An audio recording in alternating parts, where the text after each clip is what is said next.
Coming up on this episode of Game, the Fraggot practices his hang time with some of the NBA's finest. It's Vehicle Madness in our special four-wheeled edition of the Derby. And ahead of the release of Modern Warfare 3 in November, we showcase the history of this standout console franchise. This is Game. Well, hello there, fellow gamers. Welcome to a brand new episode packed with pixelated perfection. My name is Kelly, and in the next half an hour, well, what a half hour it's going to be. Sit tight, sweethearts. You're about to witness an epic episode of Game. No beating about the bush this week. It's straight to the Fraggot, our resident gaming know-it-all. Last week, he became the first person in Asia to have a first look into 2K's NBA 2K12. Now, unfortunately, he couldn't tell you much then, but his sealed lips have been pried open for this week's review. And with that, get your Jordans out. And everybody get up. It's time to slam now.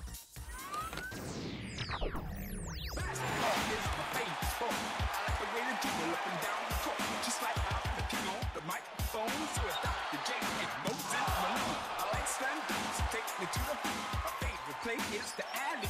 I like the pick and roll. I like the give and go. Cause it's basketball. Mr. Curtis.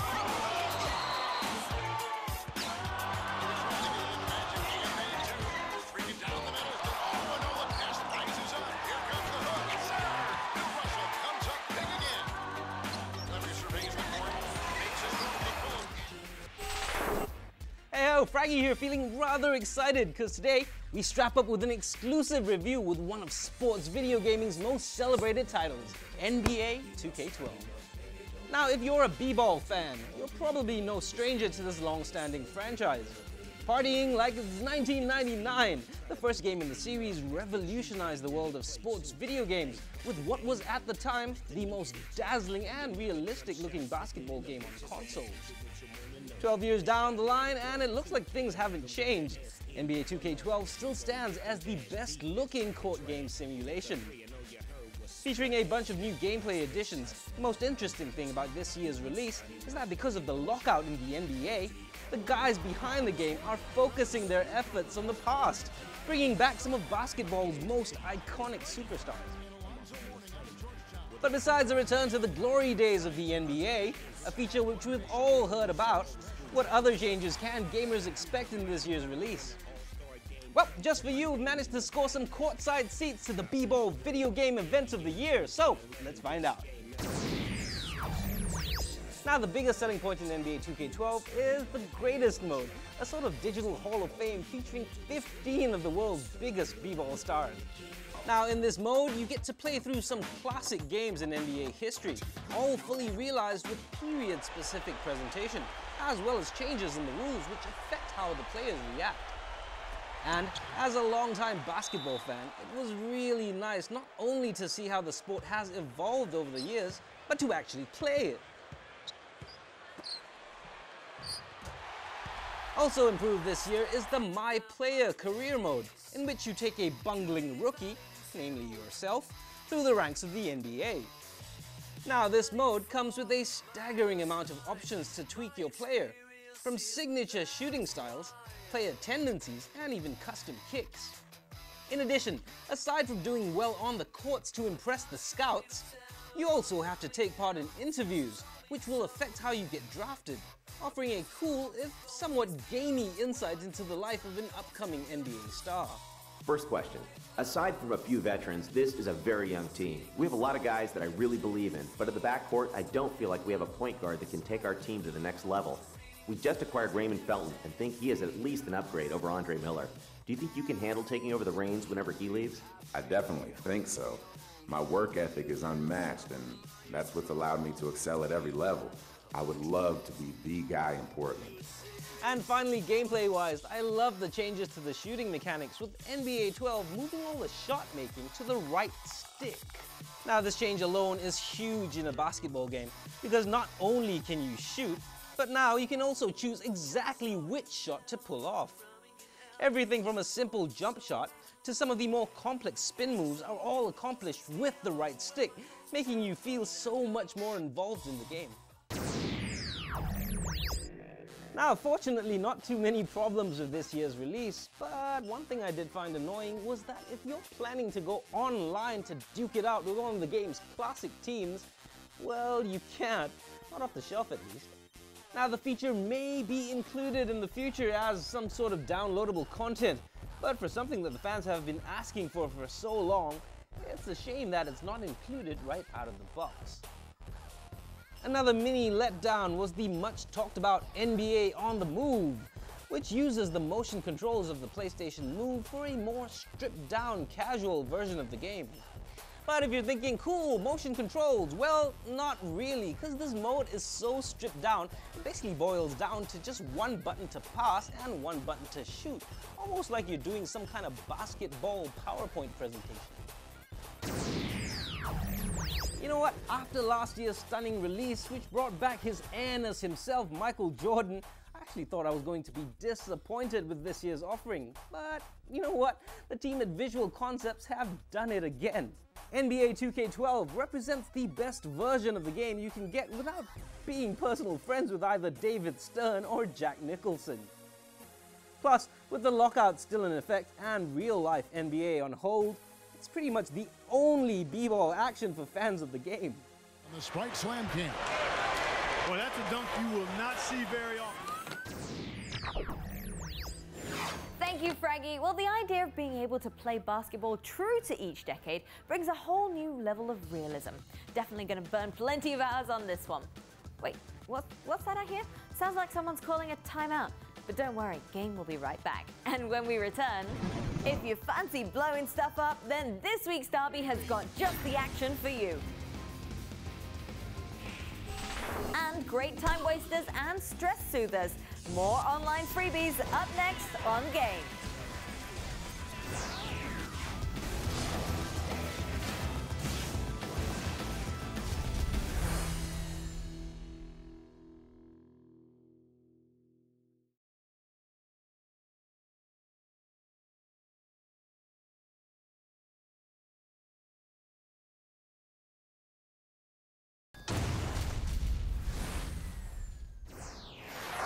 Welcome back to Game, guys. My name is Kelly, and we've still got lots to get through. So let's get stuck into a game that you can really sink your teeth into.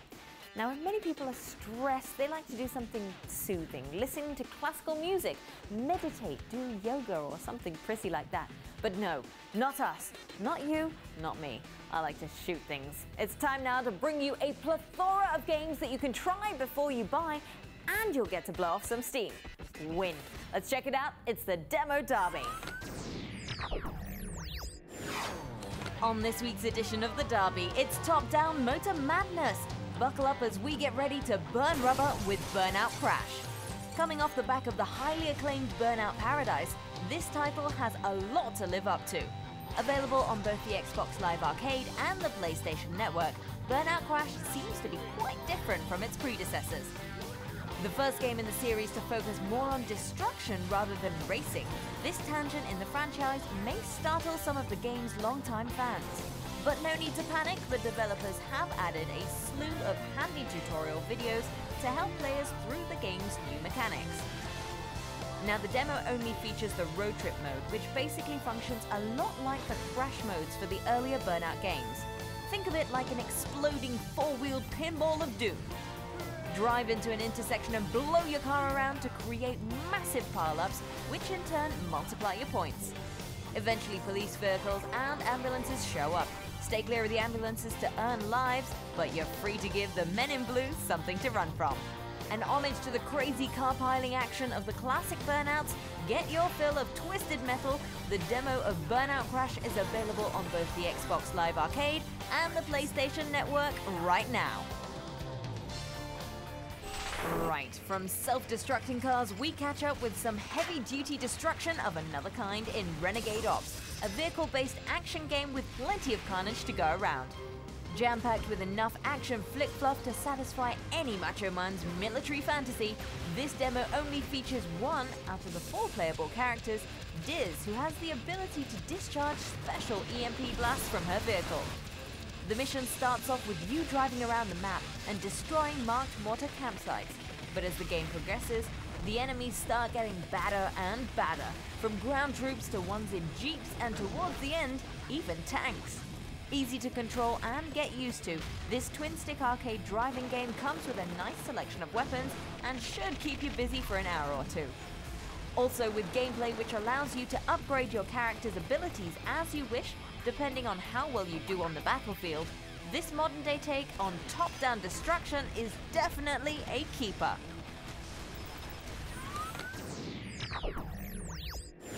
Looks like you've got some great games to play if you just feel like blowing stuff up.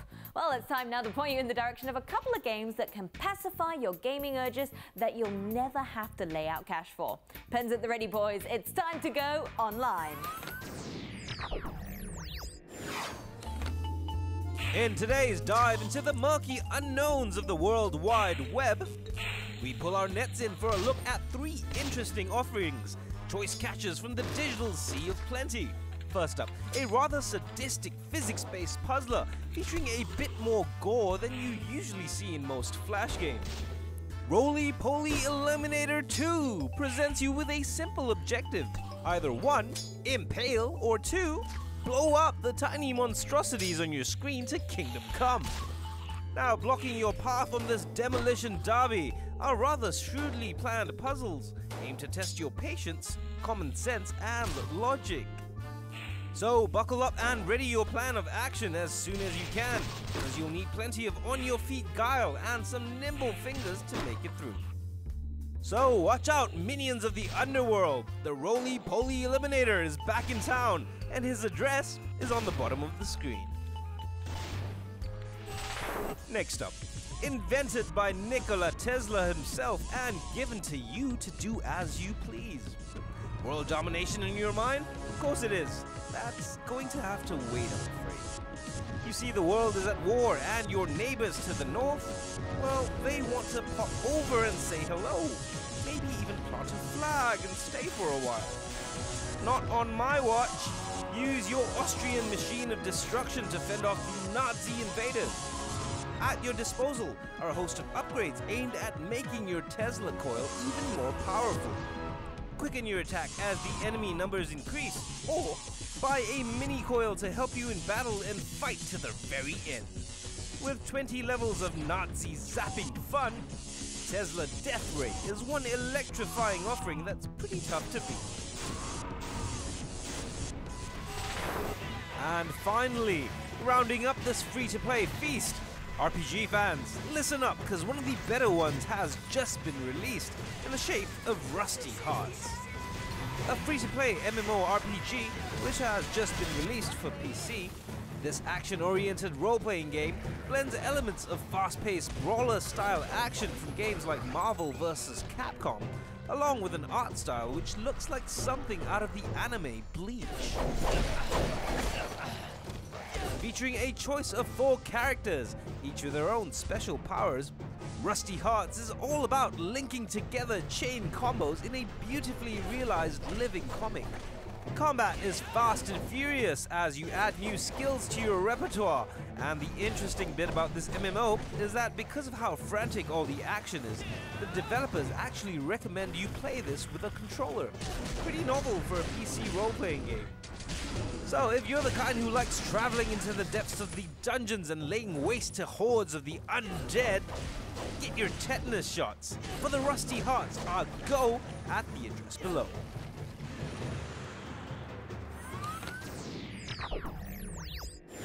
I have to say, Rusty Hearts looks amazing. I can hardly believe it's free to play as well. What are you waiting for? Get cracking, lads. Wait, what do you mean you didn't get that? Okay, fine. Don't fret. Those links will come again at the end, and it'll be on Facebook and Twitter soon enough. Okay, commercial break time. We'll be back in a jiffy, and when we return, we continue the Asian Formula One fever. And we trace our gaming roots with a familiar franchise.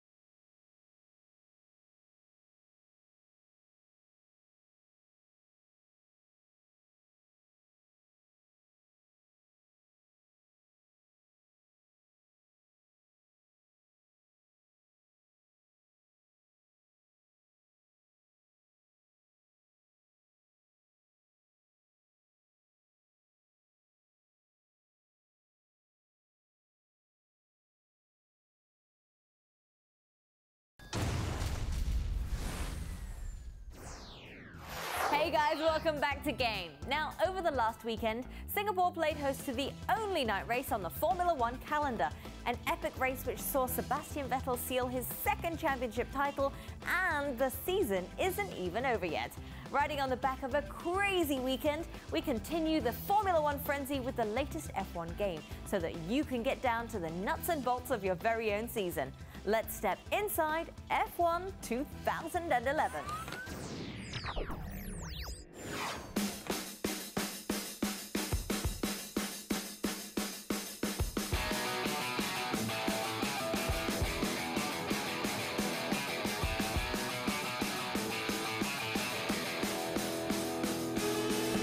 Championship, huge feature for 2011. It allows you and a friend to play in the same team, so now you're fighting for the same thing, which would be the Constructors title.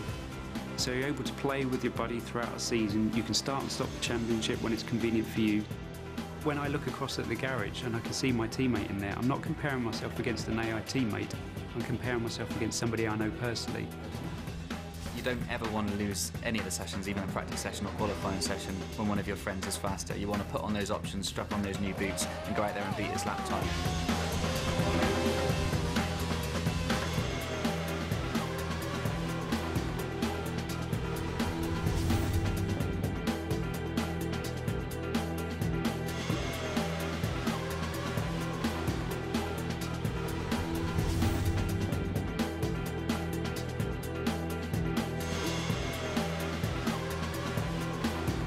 A lot of the feedback that we got on the 2010 title was that the handling is very good. For me, that's obviously the thing I want to try and correct as much as possible and improve. It's not a case of transferring what we'd learned from 10 and just putting it back into 11.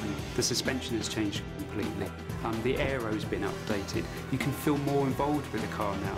So the fundamental race experience is different now for qualifying than it is for the race. Qualifying's about those golden 2 laps, getting it right, hanging the car out there, really pushing it, really attacking the curbs, which you couldn't do last year. You can in 11. If you see a driver locking up under braking and smoke coming off the tyres, you can do that in the game. You've got a lot more mechanical grip basically available to you, and you can feel that in the slow speed corners. The easiest way to look at the aero this time round is they're more dynamic in their decisions. In F1 2010, they would often make the right decision, but then that situation would change and they were committed to a course of action. Whereas in F1 2011, they're aware of all the variables, all the surroundings, and they're able to adapt their responses on the fly if things change. It's about them being in sync with the player, following the rhythm of the race. You know, they'll go for an overtake, you know, a bit of draft, and all of a sudden that side of the track's not the right one to be on. They're much more likely to pull back in rather than just try a crazy move around the outside. I mean, they can certainly make mistakes. A driver can put too much throttle on coming out of a corner and spin out. There is a fairly complex system in the background that talks about the kind of gaps that they'd be willing to go for when they're trying to overtake, how quickly they'll put the throttle on. Some drivers are smoother than others. The AI is tougher. It's a lot more realistic. You're fighting with them a lot more, and they're faster. It's a lot of fun.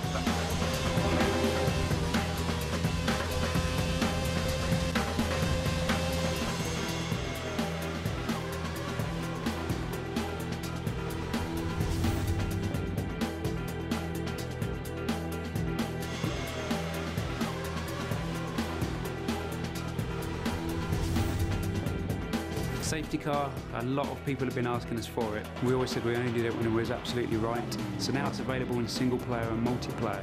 It's really the wild card in the pack. Maybe you're out in front, maybe you think you've got a solid podium position, maybe you think you're at the points and there's no chance, and all of a sudden this key event comes in, it's all fully playable. Can you dive into the pits and get a lap advantage on everyone else? You have to keep the distance to the car in front of you and the car behind. You need to do the weaving sequences to keep your tyres up to temperature. So we've got all the new rules from the season as well, things like KERS, the DRS, Pirelli tyres. Just those 3 things alone make the game feel completely different. So KERS is about having the battery power that's stored under braking. You can use a small boost as you're going around the track. It helps you launch out of the corners. DRS is about stalling that rear wing, changing the drag value on the back so that you can travel at a higher speed. You're really using this predominantly in the race as an overtaking tactic. Pirelli tyres we're mentioning because it's making such a huge difference to the racing this year. The degradation is really interesting. Last year when you were in a qualifying session, you could go out and just keep putting in lap after lap until the tyres completely wore out. This time around you get 2 or 3 really good laps out of them, and then they kind of flatline before dropping off a cliff. 2 laps to go, 2 laps. Brilliant, well done.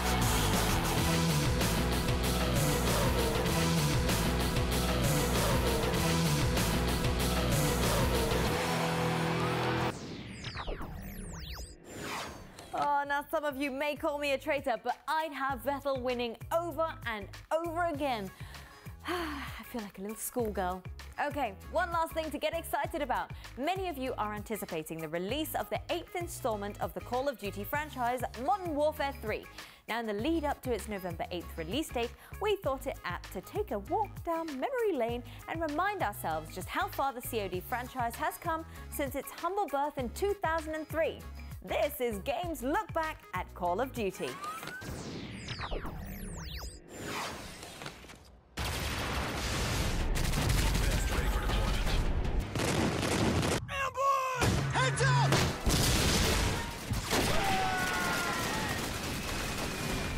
First out on PCs in the year 2003, Call of Duty came at a time when the industry was just starting to explore what could be done with squad-based shooters. Now, while war games were not uncommon at the time, COD was unique, allowing gamers for the first time to play not only as Allied soldiers, but also as members of the Soviet Red Army. And it was this shift in perspective and its emphasis on team combat which really made the game stand out. Following the success of the first game, parts 2 and 3 came out shortly after, and even though the series never really got out of the trenches of World War II, Call of Duty went on to become somewhat of a household name among gaming communities. And so it began, but little did we know that was just the tip of the proverbial iceberg. In 2007, a change in both name and direction was in store for the series, changing its name for the first time since the game's inception. The fourth Call of Duty game, released under the title Modern Warfare, was a blockbuster of epic proportions, taking a team of 100 people over 2 years to make. A new chapter in the series, Modern Warfare, ushered in a new level of immersion and a single-player campaign that was almost as much a spectacle to watch as it was to play. Featuring one of the most complete multiplayer offerings ever for a console, this new rebirth of the franchise went on to become the top-selling game of 2007. With such a smash hit on their hands, the next Call of Duty game had a lot to live up to. In World at War, this time they took the battle to the Pacific, dropping the modern-day setting and going back to World War II. Now remember, this title wasn't part of the whole Modern Warfare line. Taking place in claustrophobic jungle terrain, World at War featured a more mature theme than the previous installments, with instances of torture and a general air of nastiness about it. Plus, how could we forget zombies? But despite its best efforts, gamers still wanted to go back to a setting they were more familiar with, today's war, and their prayers were answered with Modern Warfare 2. Back in the present-day setting, the second Modern Warfare followed members of an elite counter-terrorist unit known as Task Force 141. But counter-terrorism is a dirty business, and none more dirty than a controversial mission titled No Russian, in which the player assumed the role of a CIA agent working undercover. A gut-wrenching 10-minute massacre of innocent civilians in a busy airport terminal, all for the purposes of gaining the trust of your enemies. No Russian literally made some people feel sick as they were put in the shoes of a cold-blooded Russian terrorist unit. Most recently though, the company's latest release title, Black Ops, left fans wondering if it could ever match up with the ranks of Modern Warfare 2. With a change in developers this time round, the Call of Duty brand seemed to be in jeopardy. But all fears were laid to rest once gamers got their hands on the final product.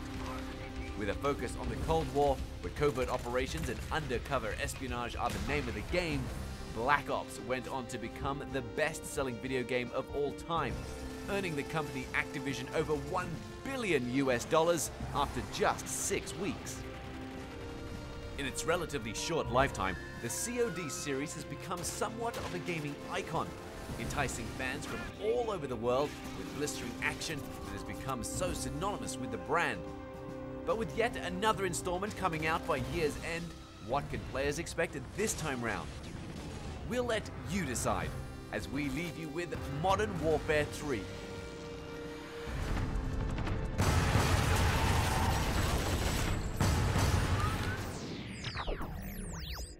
These games just keep getting bigger and better every time.